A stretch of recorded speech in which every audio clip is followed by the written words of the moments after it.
Good morning. My name is Barbara Barrett, Executive Director of the Frontier Duty Free Association. The Frontier Duty Free Association, or FDFA, is the national association representing Canada's 32 land border duty-free shops. Our national mandate is to promote the development and the success of the land border duty-free sector, which has traditionally been a vibrant and successful export-only contributor to the Canadian economy. With me today is Tania Lee, owner and operator of Blue Water Bridge Duty Free Shop in Sarnia, Ontario, and volunteer president of FDFA's board.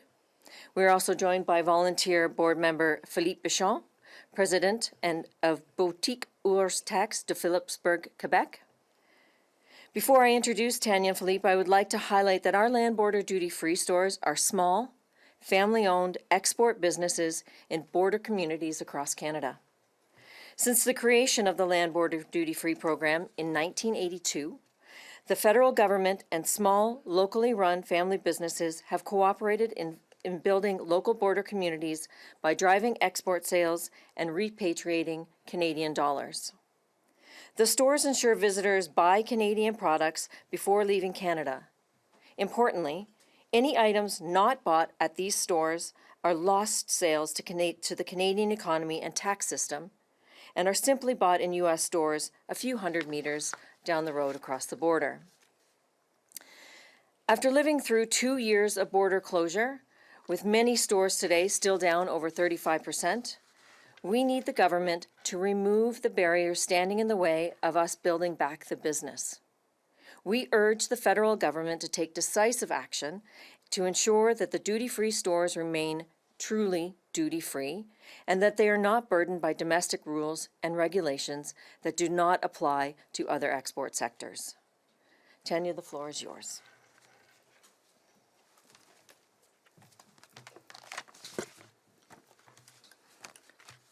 Good morning. My name is Tania Lee, owner and operator of Blue Water Bridge Duty Free Shop in Sarnia, Ontario, and the president of the FDFA Board of Directors. Our small local retail businesses have significant impacts on local employment, taxation, and business growth.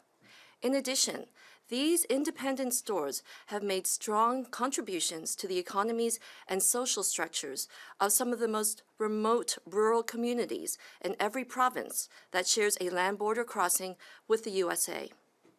From a federal government perspective, land border duty-free stores should be an export industry success story, with revenues generated through a small network of stores benefiting the Canadian economy, creating jobs, and promoting trade. But we are being strangled by bureaucratic red tape.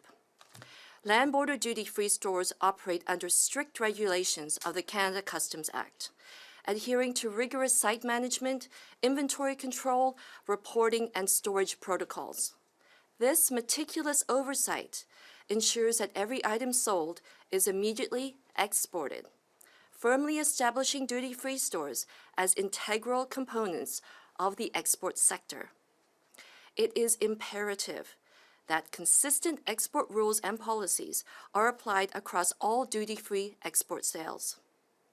Every sale not made in a Canadian land border duty-free store is a sale that is made in the USA, with dollars lost forever to Canada.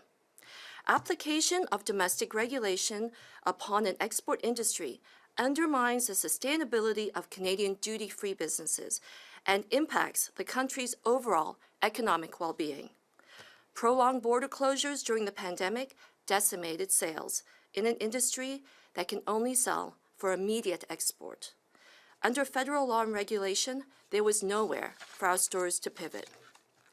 Despite strict regulation that ensures 100% export sales, misunderstandings in government have resulted in a surge of bureaucratic hurdles as domestic policy is placed upon this export industry, which is still fighting to recover. Philippe? Bonjour, je m'appelle Philippe Bachand, propriétaire exploitant de la boutique hors taxe de Philipsburg au Québec et membre du conseil d'administration de l'association Frontières hors taxe.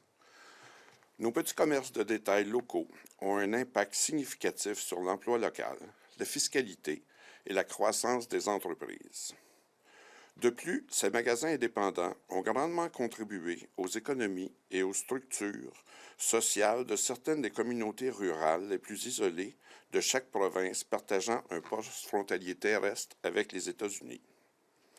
Du point de vue du gouvernement fédéral, les magasins hors taxes aux frontières terrestres devraient être une réussite dans le secteur de l'exportation.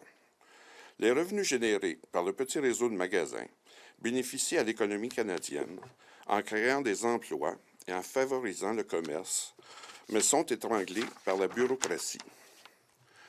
Les magasins hors taxes aux frontières terrestres fonctionnent conformément aux réglementations strictes de la loi sur les douanes, adhérant à des protocoles rigoureux de gestion du site, de contrôle des stocks, de déclaration et de stockage. Cette surveillance méticuleuse garantit que chaque article vendu est immédiatement exporté, établissant ainsi les magasins hors taxes comme des éléments à part entière du secteur de l'exportation. Et il est impératif que des règles cohérentes soient appliquées à toutes les ventes à l'exportation. Chaque vente qui n'est pas effectuée dans un magasin hors taxe à la frontière terrestre canadienne est une vente faite aux États-Unis, avec des dollars perdus pour le Canada à jamais.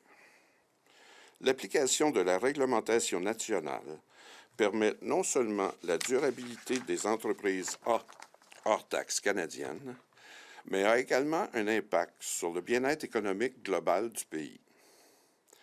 La fermeture prolongée des frontières pendant la pandémie a décimé les ventes dans une industrie qui ne peut vendre que pour l'exportation immédiate, en vertu de la loi et de la réglementation fédérale.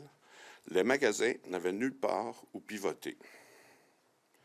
Malgré une réglementation stricte qui garantit que 100% des ventes soient exportées, des malentendus au sein du gouvernement ont entraîné une montée d'obstacles bureaucratiques, alors que les politiques internes sont imposées sur cette industrie d'exportation qui lutte toujours pour se redresser.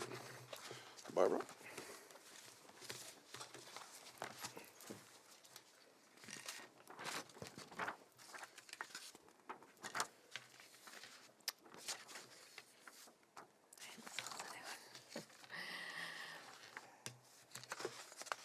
Thank you, Philippe. Merci, Tania. What I'd like to underline and highlight is that we need clarity for the federal government to approach the land duty-free. We've seen concerning rise in labeling requirements, taxation changes, and other unnecessary red tape that hinders our ability to function as a small business export sector we were designed by the government to be. We need clear federal action that allows us to build back the business. Thank you, and we now stand open for questions in English or French.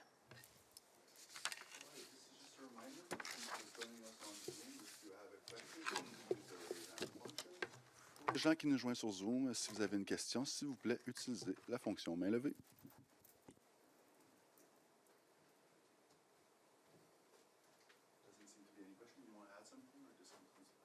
That concludes. Thank you very much. Thank you very much. Merci.